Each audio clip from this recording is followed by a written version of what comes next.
Agora vamos à palavra de Deus. Olha aí os povos, irmãos. Vai ver que eles gostam, né? Tá certo. E alguém festejando pela mamãe e a gente festejando nos céus, né? Aquilo que ele já está fazendo. Abra sua Bíblia e nós estamos falando de casais, não é verdade? Domingo passado começamos falando de um casal pouco comentado das Escrituras Sagradas, lá do livro de Atos dos Apóstolos. Vamos a mais um casal agora lá do iníciozinho, Gênesis capítulo 29, e a gente vai se reencontrar, porque há uns 4, 5 domingos atrás nós falamos sobre Jacó e Raquel, e nós vamos nos encontrar de novo com eles. Gênesis capítulo 29. Nós vamos ler inicialmente versos 18 a 20, tá bom?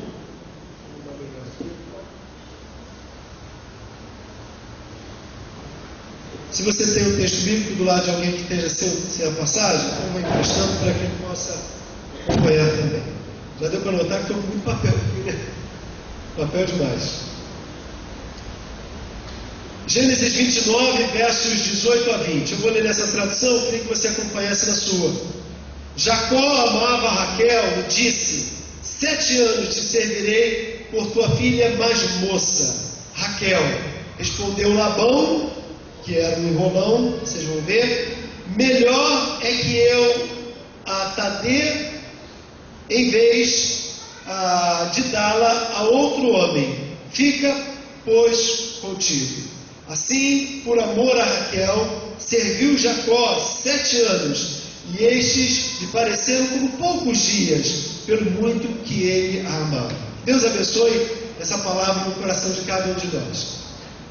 O encontro de Jacó e Raquel certamente, irmãos, daria um enredo para um best-seller, ou então, quem sabe, para um daqueles filmes vencedores de bilheteria, Oscar, coisas dessa natureza. Uma história linda de amor, em que Jacó se encontra aparentemente por uma coincidência, mas na verdade por providência de Deus, e num encontro fortuito ele acaba se encontrando com o centro da vontade de Deus para a sua vida, e é paixão arrebatadora dos dois lados no primeiro olhar, no primeiro encontro. Como é que aconteceu isso? Jacó vivia uma crise espiritual muito grande, e ele, fugindo de casa, ele vai buscar a sua família lá distante, em Aram-Parã, e nessa região distante ele busca a família de Labão. Ele, aparentemente por coincidência, procura por algumas pessoas que no caminho se encontram com eles, alguns pastores de rebanhos, e que davam água para aqueles animais, aquelas ovelhas. Nesse momento ele pergunta pelo seu tio Labão e acaba percebendo que está falando com os empregados dele. E quando então Raquel, e esse encontro torna-se arrebatador e muda o rumo da vida de Jacó, que andava tão longe, tão longe, tão longe de Deus. O que a gente aprende dessa história que poderíamos intitular o preço de um grande amor? O preço de um grande amor.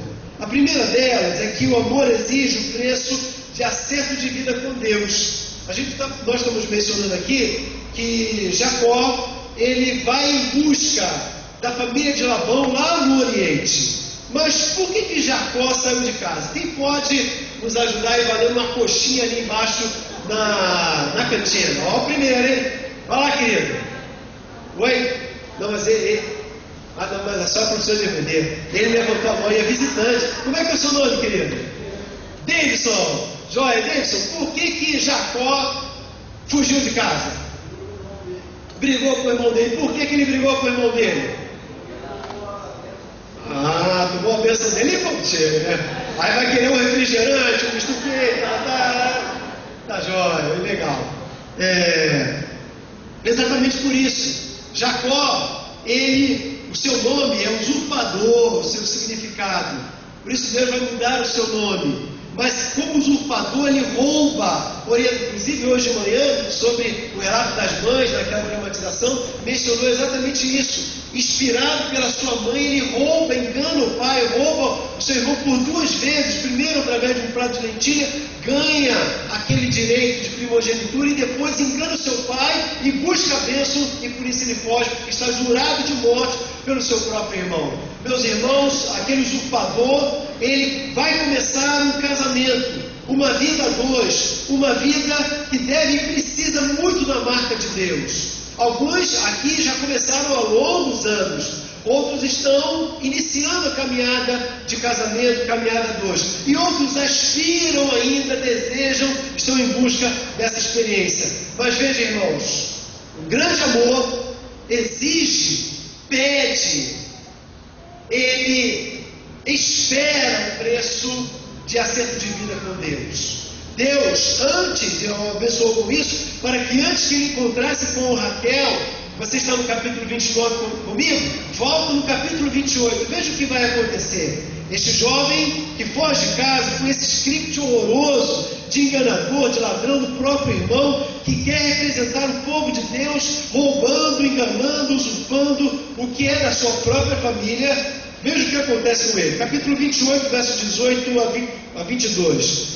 Tendo se levantado Jacó cedo de madrugada, tomou a pedra em que havia posto de travesseiro e erigiu em coluna, sobre cujo topo entornou azeite. E ao lugar, cidade que outrora se chamava Luz, deu o nome de Betel.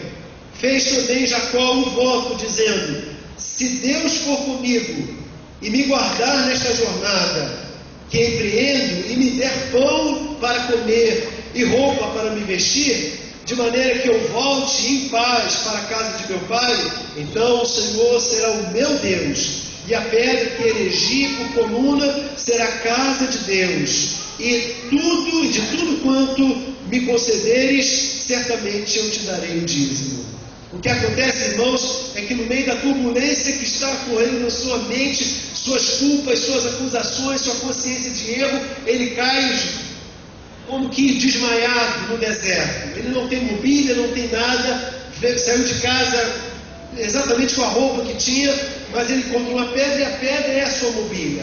E quando ele dorme, ele sonha o que pregamos há dias atrás aqui. Ele sonha que há uma escada entre ele e o céu, e que naquela escada os anjos de Deus subiam e desciam, subiam e desciam, subiam e desciam, e quando ele acorda, extasiado com aquilo, não são anjos que sobem e descem, mas o próprio Deus lhe fala ao coração. Ele ouve a voz de Deus, dizendo que ele deveria tirar os sapatos, porque onde ele pisava, tornara-se então agora um lugar santo. Ele reconhece então que Deus está naquele lugar, que Deus é santo, e quando ele vê a santidade de Deus, a glória de Deus, o Shekinah de Deus, ele reconhece que ele é pecador, que ele é injusto, que ele é indigno. Por isso, a sensação de tirar os sapatos, porque ele não é digno de estar naquele lugar. Meus irmãos, cada dia que a gente entra em adoração, cada momento que a gente adora a Deus, declara quem Ele é, sua pureza, sua santidade. É como se dentro de nós erguesse, em primeiro lugar, um espelho para a gente enxergar quem. Se Deus é santo, quem sou eu? E é nesse encontro radical que este homem Jacó, ele vai começar a acertar a sua vida com Deus para ser a bênção que Deus quer que ele venha a ser. Se Gênesis capítulo 28 faz com que ele se encontre, era preparando para que em Gênesis 29 ele tivesse a condição de começar uma caminhada a 2. Por isso, irmãos, se a gente quer um casamento abençoado, o primeiro preço, a primeira exigência é a gente acertar a nossa vida com Deus. Mais ou menos uns 2 meses, 3 meses atrás, eu recebi uma pessoa aqui no gabinete pastoral, um homem, ele não é da nossa comunidade, a esposa é de uma das comunidades aqui vizinhas, e ele compartilhou, eu já tinha um contato com a família anteriormente, ele compartilhou como ele reconheceu naquele momento as besteiras que ele fizera. E irmãos, por incrível que pareça, nós, com as nossas próprias mãos, a gente cava muitas vezes a nossa própria sepultura. Aquele homem chegou negão, grandão, né? Digo, a expressão negão não é pejorativo, Era uma maneira natural para dizer que o cara é um armário, né? Um armário. Mas incrível, irmãos. Aquele camarada gigantão, ele debruçou naquela mesa ali da sala pastoral e chorou como criança. Eu perguntei, por que você está chorando? Ele disse, eu estou chorando porque eu perdi minha família, por minha culpa eu quero ela de volta. E aí começamos a conversar para que antes de pedir a bênção de Deus, ele tivesse consciência de que fora com as próprias mãos que ele fizera isso. E eu me lembro que uma das coisas que eu procurei trabalhar com ele, confesso, irmãos, que no meu olhar para ele, de um homem para o outro homem, eu estava dizendo dentro de mim o seguinte, olha, já era, perdeu, né? Você não merece pelo que você fez. Porém, irmãos, como pastor, como homem de Deus, eu tive que me exercitar para olhar com os olhos de Deus. Então eu vi o que eu não conseguia ver. O milagre que Deus, ainda hoje, nós pregamos. E se nós pregamos, nós temos que crer. E eu comecei a olhar para ele pela fé e comecei a ter esperança que ele vivesse aquilo. Meus irmãos, a palavra que eu incentivei a proferir com os lábios é o que eu quero que a gente venha proferir agora, todos nós juntos. É o 37,5. Salmo 37,5.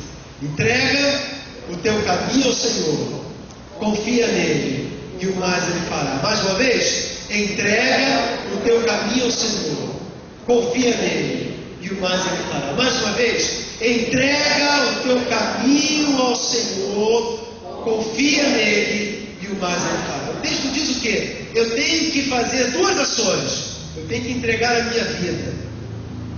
Eu tenho que subjugar a minha vida. Eu tenho que derramar a minha vida. Em segundo lugar, eu tenho que confiar no efeito que ele fará. E o resto, irmãos, é com ele. Por isso, quando nós dizemos que para nós termos a bênção de Deus na nossa vida, para nós experimentarmos uma grande história de amor, começa com que cada cônjuge, cada um de nós, filhos, pais, maridos, irmãos, esposas, nós acertemos as nossas vidas com Deus. Porque, irmãos, Deus não vai nos abençoar se nós estivermos com a nossa vida fora do foco dele. E aí está então o primeiro desafio para que eu e você venhamos nos acertar com Deus. O segundo preço para que Jacó e Raquel vivessem essa história linda de amor, está baseado no conceito que está no verso capítulo 29, agora versos 7 e 8, que fala sobre obedecer o tempo de Deus. Ele chegou naquele lugar e ele pergunta, vocês sabem de Labão? Ele mora nessa região, alguém tem notícia dele? E eles disseram, sim, nós conhecemos Labão, por sinal nós trabalhamos para Labão. E ali tinha alguns camelos, muitas ovelhas. E eram vários pastores que tratavam de grupos de rebanhos de ovelhas. E havia também um grande poço, e que removendo a tampa, poderia se beber com abundância. Ele estava desesperado, com sede, querendo muito sedentar, acabar a sua sede. Nesse momento, ele percebendo que o que ele queria estava naquele poço, ele sugere, olha, vamos tirar essa tampa, tem água para beber do rebanho. Na verdade, ele queria beber. Mas então o líder daqueles pastores de ovelhas diz assim, não, você precisa esperar, todos nós esperaremos até que todos os rebanhos cheguem. E aí, de igual forma, para todos harmoniosamente, de forma igual a todos beberão, os rebanhos beberão suas águas, depois nós também beberemos. Interessante, irmãos, que se fosse na pressa de Jacó, ele beberia e iria para casa em busca da direção da casa de Labão, não é? Mas veja o que acontece na palavra de Deus. Estamos em Gênesis 29, 7 e 8. Vamos ler juntos? Vamos tentar, né? Traduções diferentes, mas vamos tentar. Estamos em Gênesis 29, 7 e 8. Vamos lá. Então lhes disse, é ainda pleno dia, não é tempo de se recolherem os rebanhos, dai de beber as ovelhas e ide apacentá-las. Não podemos, responderam eles, enquanto não se ajuntarem todos os rebanhos e seja removida a pedra da boca do poço e lhes demos de beber. O que vai acontecer em seguida? Falava-lhes ainda quando chegou quem? Raquel, com as ovelhas de seu pai, porque ela era pastora. Meus irmãos, que coisa interessante que a palavra de Deus está nos dizendo. A gente quer muito ver o tempo de Deus, da resposta de Deus. Mas nós teremos que pagar por muitas vezes o preço de esperar, de aguardar. Porque o texto diz que não é tempo de beber a água. Se eu quero viver uma história de um grande amor, eu posso ser convidado a olhar para a minha família, e eu acho que vivo um grande amor. Eu tenho um grande amor pela minha mulher, pelos meus 2 filhos, pela minha família. Mas cada um de nós poderíamos imaginar a nossa própria família melhor ainda, né? Ou de uma característica ou outra, um aspecto muito melhor ainda. A Bíblia me chama a pagar o preço não só de acertar a minha vida com Deus, mas de esperar o tempo de Deus, para as coisas certas acontecerem no tempo certo. Como eu disse, Jacó simplesmente fosse apressado, afoito, pragmático no seu estilo, ele beberia água e ir embora. Mas foi porque ele precisou esperar que o tempo de Deus aconteceu para que Raquel aparecesse na sua vida. Não só nesse momento. Vocês estão lembrados como foi o acordo que Labão, o pai de Raquel, Lia, fez com ele? Ele falou: olha, eu estou apaixonado por Raquel, sua caçula. Labão era tio dele, de Jacó, e ele tinha 2 filhas específicas, Lia, a mais velha, Raquel, a mais nova. Eu estou apaixonado por Raquel. Ótimo, acabamos de ler que eu te darei, melhor dar a você do que a um estranho. Eu darei ela. Trabalhe para mim 7 anos. E ele trabalha, irmãos. Acabamos de ler aqui que ele trabalha 7 anos. Ele amava demais aquela mulher. E diz que parecia que foram 7 dias, poucos dias, porque ele amava muito. Aí chegou o dia do casamento, festa, coisa e tal, a noite de núpcias. Tendas especiais, luz da vela, romântica. O Labão botou luz da vela baixinho, né? Deve ter botado no clima. Calma, vamos continuar, né? E aí aquela música romântica, quando ele amanhece de uma noite maravilhosa com seu amor, ele percebe que estava com quem? Com Lia. E ele, Labão, o que você fez? E Labão, que fez uma lambança, vai então confessa. Não, mas se você, aqui é o seguinte, ninguém te contou, não? Primeiro se leva a mais velho para depois a mais nova. Trabalhou mais 7 anos. O cara foi e trabalhou mais 7 anos. A gente pode pensar, puxa vida, eu acho que Deus não estava com Jacó, estava. É verdade que no final daquela primeira semana com Lia, pela regra social, ele teve também Raquel como sua esposa, mas ele pagou mais 7 anos. E deu, então 7 com 7 dá quanto mesmo, irmãos? 14. E ele trabalhou 14 anos, porque foi o tempo que Deus precisou para tratar no coração de um homem que era um usurpador. Ele que roubou agora estava sendo usurpado, para ele entender na carne como é o senhorio de Deus na sua vida. Meus irmãos, às vezes a gente pede o tempo de Deus com urgência, a gente clama pedindo uma transformação no marido, uma transformação na esposa, no filho, a gente quer uma mudança radical, imediata, agora! E Deus não dá. E parece que Deus propositalmente, Ele vai postergando, adiando, até quando nós aparentemente não suportamos mais. Pode ser uma doença, um emprego que a gente não alcançou, um concurso que não passamos dessa vez, e a gente acha que Deus nos abandonou e nos largou. Se você quer viver uma grande história de amor, se você quer viver a bênção de Deus na sua família, o primeiro preço que Ele pede de mim, de você, é que a gente, em primeiro lugar, acerte a nossa vida com Ele. É quando nós estivermos com a nossa vida totalmente no altar do Senhor, é que Deus nos dará essa sua bênção. Em segundo lugar, quando nós aprendemos a esperar o tempo de Deus, porque não será no nosso tempo, mas será gloriosamente no tempo de Deus. Por isso, o salmista estava coberto de razão. Capítulo 27, verso 14, ele diz: espera tu pelo Senhor, anima-te e fortalece o teu coração. Espera, pois, pelo Senhor. Irmão, olha quem está do seu lado aí. Eu sei que a gente já, o pastor vai pedir, dá uma palavrinha, dá mesmo, irmão. Dá uma palavra de incentivo a esse irmão que está do lado. Olha, fala com os olhos, grite com os olhos. Espera no Senhor, irmã. Não se desespere. O texto diz aqui, olha, espera pelo Senhor, anima-te, fortalece o teu coração, espera pelo Senhor. Isso exorta o irmão aí a esperar, né? Espera. Não sei se tem algum botafoguense. Deu Botafogo ou Fluminense, Carlinhos? Deu Fluminense, né? Então os botafoguenses esperam o Senhor, né? Vai esperando, os flamenguistas também, né? Veja esses verbos, irmãos. Espera, anima-te, fortalece. De novo, espera pelo Senhor. O tempo de Deus será melhor do que o nosso tempo. Então, se você olha para o seu marido, para a sua esposa, para o seu filho, e não acredita mais que Deus mudará, não olhe com seus olhos. Irmão, olhe para a sua esposa que ainda não se entregou ao Senhor, olhe com os olhos de Deus. Você, mãe, que perdeu expectativa no seu filho, não olhe para ele mais com os seus olhos, olhe com os olhos de Deus, porque é Deus quem está dizendo para você, é Deus quem está pedindo para você: espera, anima-te, fortalece os teus passos no Senhor, para que você possa ver uma grande história de amor. Em último lugar, esse texto me convida a trabalhar. Eu gosto desse texto porque ele é um antídoto contra a preguiça.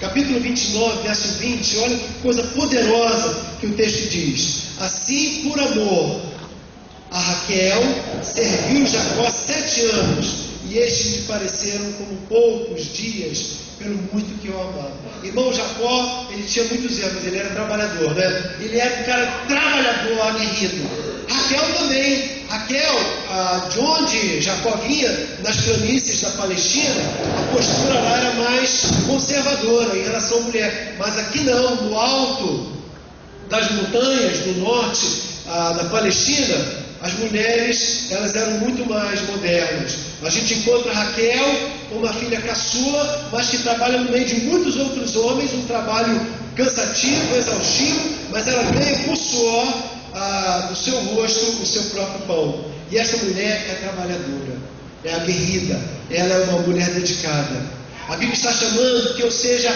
aguerrido, trabalhador, dedicado. Meus irmãos, Deus não abençoará um crente preguiçoso, que fica esperando a aposentadoria daqui a 10 anos para gozar de algum benefício. Se nós temos pouco dinheiro, qual a dica bíblica, irmão? Primeiro, administrar bem o nosso dinheiro. Economizar, quando imaginamos que não temos que economizar, economizar. Em segundo lugar, trabalhar mais e mais.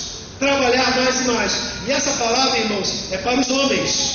As mulheres devem se dedicar a trabalhar, mas elas têm uma tarefa enorme com seus filhos, com suas casas e cuidando dos seus maridos. Elas precisam trabalhar. Mas, meus irmãos, se nós precisamos de dinheiro, não é Silvio Santos, né? Mas quem quer dinheiro? Vai, Fábio, levanta a mão aí também. Eu também quero. Nós queremos dinheiro. Qual a dica bíblica, irmãos? Trabalho. Agora eu quero dizer aonde Deus quer que você coloque o seu coração para trabalhar. Trabalhe em sua família.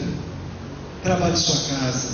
Você que é namorado, trabalhe a santidade da relação, a pureza da comunicação, a transparência, a honestidade. Você que é noivo, trabalhe os votos que vocês querem fazer para construir um casamento. Você que é casado, casada, trabalhe a presença do Senhor, a santidade dele, a comunicação cada vez mais apurada, a transparência das relações sexuais, das relações financeiras. Meus irmãos, trabalhe, se dedique, invista cada vez mais, acredite. Essa semana eu estava conversando com um empresário, um jovem empresário, e o pedido de oração dele era, ele trabalha assessorando várias outras empresas, ele é um assessor administrativo, e ele, diante de uma interrogação se ele deveria investir ou não, ele acabou, naquela conversa antes da oração, acabou reconhecendo que ele não deveria investir, porque o coração dele não estava naquilo. E eu perguntei: como é que você distingue se você deve ou não colocar a sua vida, sua alma num trabalho? Ele disse que se o coração dele, ele não conseguir colocar a alma dele naquele trabalho, ele não será tão bom ao ponto de vencer a concorrência de mercado. Por isso, o coração dele estava dizendo que não era lugar para ele investir ali. E nós oramos e colocamos, pedimos um sinal de Deus específico que ele colocou, entendeu, diante do Senhor.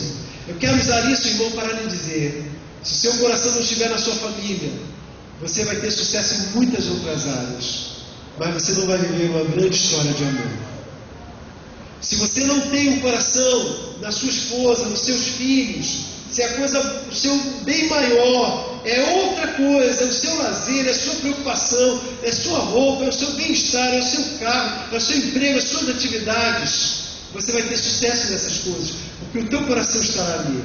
Mas se o teu coração não estiver na sua família, você não terá uma família a qual você poderá dizer que você vive ou espera viver uma grande história de amor. Josué, no final da sua caminhada, ele questionou o seu povo, sua liderança, seus liderados, indagando: escolham hoje a quem vocês vão servir, porque eu já escolhi. Eu escolhi que eu vou viver para isso. Eu e a minha casa, nós vamos viver para servir ao Senhor. Façam a escolha que vocês quiserem. Nós já fizemos, eu e a minha casa serviremos ao Senhor. Glória a Deus. Você pode dizer glória a Deus também? Porque se você fizer esse voto, irmão, Deus não vai falhar.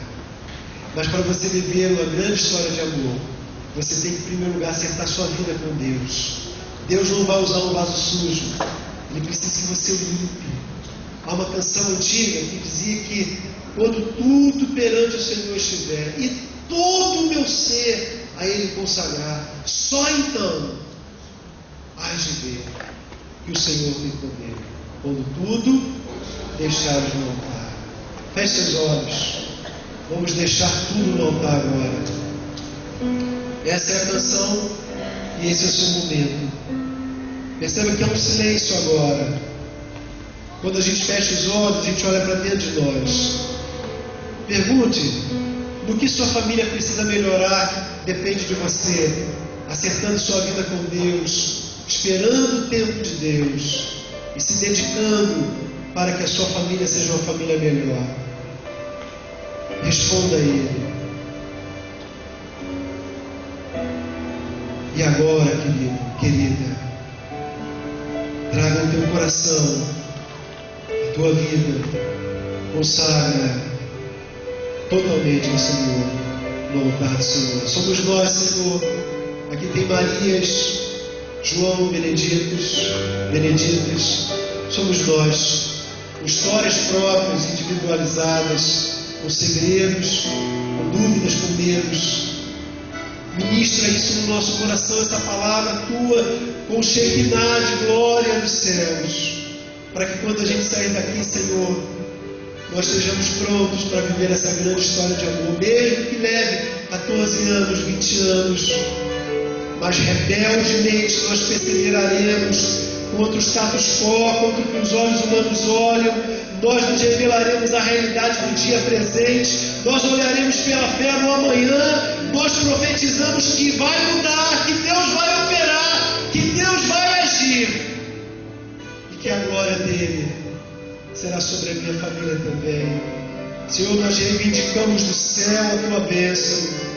Se Jacó ganhou, nós queremos ganhar também. Salva o filho rebelde, salva o filho viciado, transforma o coração do marido, da esposa, ó Deus, traz de volta a alegria de viver em comunhão no lar, Senhor, traz a alegria de estar juntos, traz, ó Deus, motivação para alcançar os sonhos, ó Deus, enche de sonhos, Senhor, a casa do teu servo, da tua serva.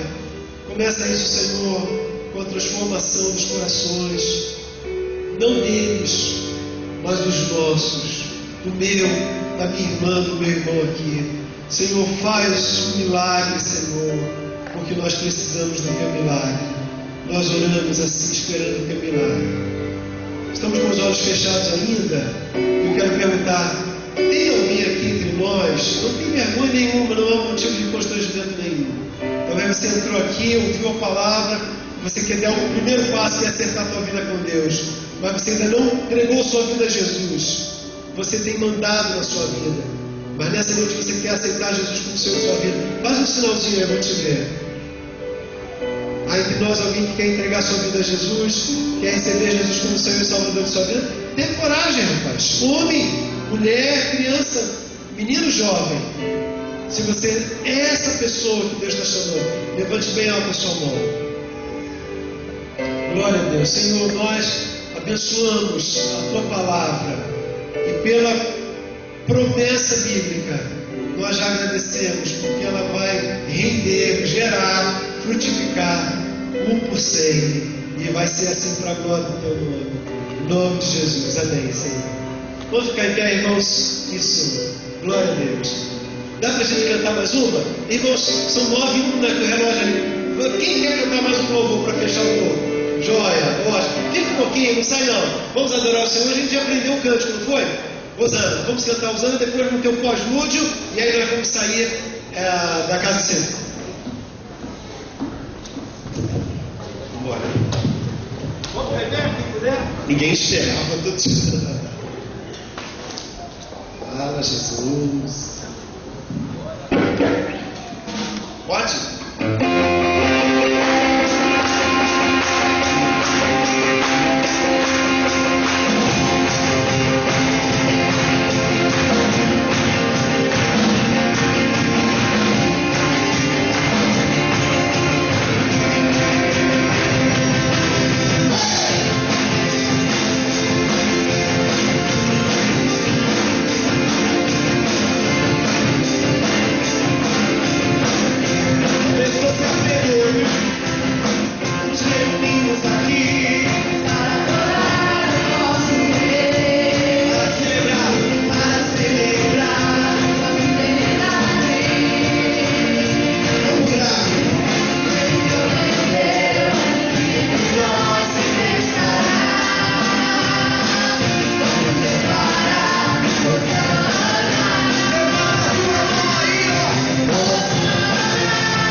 bênção apostólica, Claudinei vai tocar algumas luzes e aí nós vamos nos retirar da casa do Senhor, tá bem? Senhor, e agora nós rogamos dos céus a tua bênção sobre o teu povo. E nós fazemos assim, lembrando a tua promessa, para aquilo que tens prometido sobre o teu povo nessa noite. E agora que o amor de Deus, o nosso Pai, a graça de nosso Senhor e Salvador Jesus Cristo, e as ternas e doces consolações do seu Santo Espírito, seja sobre sua vida, sobre sua família, sobre esta igreja, sobre todo o povo de Deus espalhado pela face da terra, hoje e para todos sempre. Amém, Senhor. Vai na paz, irmão.